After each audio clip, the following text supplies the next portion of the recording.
Well, I think there's deeper issues there too. I don't know if you saw, but there were some emails that went back and forth. When it goes to a bigger issue, there was an email from somebody that didn't identify themselves just as a particular name. It wasn't. They didn't give any address, so it was questioned whether or not that person was even who they said they were. So that raises interesting questions for any city council member. When you get questions from citizens, you don't even know who they are. They don't identify themselves, and some of the information that is being put through those emails is inaccurate or not necessarily true, or sometimes much worse than that. How do you address it? And in some situations, you're, as a council member, as elected official, your hands are tied to some extent, especially if there's ongoing litigation about a particular issue.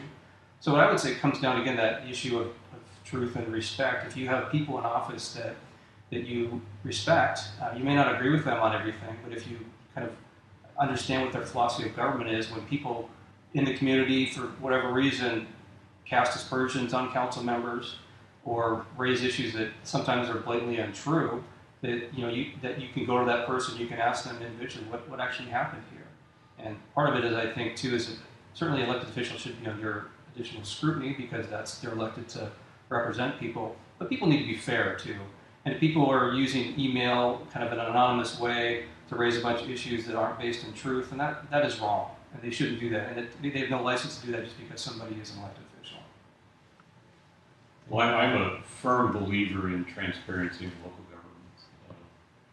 I think the public meeting requirements that the city has, the city manager and the city council needs to be followed very, very rigorously. I think it's having it open and apparent in terms of what people are talking about. And if somebody told me that democracy is sometimes a very messy process, but having people speak their mind about things, if they're on the majority and agree with it, or in the minority and don't agree with it, I think all serves the useful purpose of getting the information out there. I'm not a fan of excessive executive sessions on the city council because sometimes it is used inappropriately to prevent information from being effectively communicated to the public.